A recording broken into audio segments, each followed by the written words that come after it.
நேத்துல இருந்துங்க கண்டினியூஸா மெசேஜா இருக்கட்டும் போனா இருக்கட்டும் வந்துட்டே இருந்துச்சு.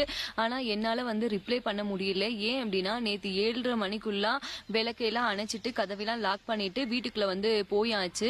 ஏன் அப்படின்னா இங்க வந்து அலௌன்ஸ்மெண்ட் வந்து கொடுத்துட்டாங்க ஈவினிங்கே. இன்னைக்கு வந்து நைட்டு விளக்கை எல்லாத்தையுமே அணைச்சிருங்க அப்படின்னு. அதே மாதிரி கரண்டும் வந்து ஒரு 6 மணி நேரம் வந்து அமர்த்தி வச்சிருந்தாங்க. அப்புறமா கரண்டும் கூட வந்துருச்சு. நாங்க என்ன பண்ணோம், மெயினெல்லாம் கூட அமர்த்தி வச்சிட்டோம். பேட்டரி எல்லாத்தையும் வந்து அமர்த்தி வச்சு உள்ள போய் இருந்தாச்சு. போன் வந்து நம்மளால ஏன் அட்டென்ட் பண்ண முடியல அப்படின்னா போனை வந்து அந்த சைலண்ட் மூட்ல வந்து போட்டாச்சு. அந்த ஏர்பிளைன் மூடுன்னு சொல்லுவாங்கல்ல, அந்த மூட்ல. ஏன் அப்படின்னா நூர்ஜஹான் இருக்கனால அவங்க கேம் ஏதாவது விளையாட வந்து கேட்பாங்க அப்படின்னு அதையும் வந்து அவங்கள்ட்ட கொடுக்கல.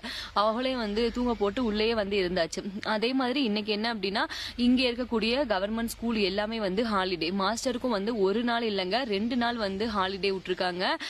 அதனாலதான் இப்ப வீட்டு வேலை இருக்கு அப்படின்னு சார் அந்த வேலையை இந்த பில்லர் ஊண்டுவாகல அந்த வேலை வந்து பார்த்துட்டு இருக்காங்க. நான் அதையும் உங்கள்ட்ட காமிக்கிறேன். நூர்ஜஹான் வந்து உள்ள எந்திரிச்சு இப்பதான் வந்து டீ குடிச்சிட்டு இருக்காங்க. சோ எல்லாரும் வந்து கேட்டிருந்தது என்ன அப்படின்னா, அக்கா நீங்க இருக்க ஏரியால வந்து உங்களுக்கு வார் பயம் இருக்கா? உங்களை நினைச்சு நாங்க ரொம்பவே வந்து கவலைப்பட்டுட்டு இருக்கோம். ஃபர்ஸ்ட் எங்களோட தாட்ல வர்றது நீங்க தான். ஏன்னா எங்களுக்கு தெரிஞ்சதாங்க நீங்க தான் அப்படிங்கறதுனால நீங்க எப்படி இருக்கீங்க அக்கா, சேஃபா இருக்கீங்களா அப்படின்னு நிறைய கன்டினியூஸா மெசேஜ் வந்துட்டே இருக்கு. சரி நான் ரிப்ளை வந்து இப்ப காலையில வந்து நிறைய பேருக்கு வந்து கொடுத்துட்டேன். சரி இது மூலமா சொன்னோம் அப்படின்னா எல்லாத்துக்கும் போய் ரீச் ஆகும் அப்படிங்கிறதுக்காக தான் இப்ப இது மூலமா சொல்லிட்டு இருக்கேன்.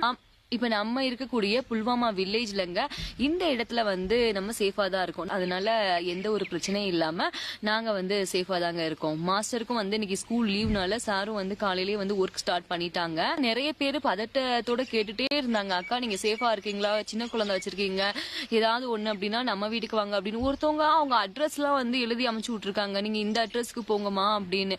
யாருமே வந்து சோசியல் மீடியால அவங்க அட்ரஸ் எல்லாத்தையுமே வந்து ஷேர் பண்ண மாட்டாங்க. அந்த அண்ணா வந்து அட்ரஸ் எல்லாம் எழுதி அனுப்பிச்சு வந்து அந்த அண்ணனுக்கு வந்து ரிப்ளை கொடுத்தா, அண்ணா நீங்க அனுப்பிச்சு விட்ட அட்ரஸ் எல்லாத்தையும் அழிச்சிருங்க அப்படின்னு.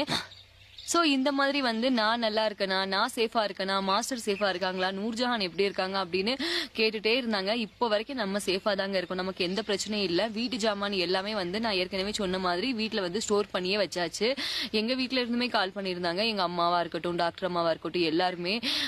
சோ எல்லாத்துக்கும் வந்து சொன்னது இதுதான், நம்ம சேஃபா வந்து இருக்கோம் அப்படின்னு. ஏன்னா நம்ம ஆளுக்கு அங்க இருக்காங்க அப்படின்னா எல்லாத்துக்கும் வந்து ஒரு பயமா தானே இருக்கும், நம்ம இங்க இருக்கோம் அப்படின்னு. எத்தனையோ பேர் மக்கள் எந்தெந்த ஊர்லயோ வந்து மெசேஜ் பண்ணிட்டே இருந்தாங்க.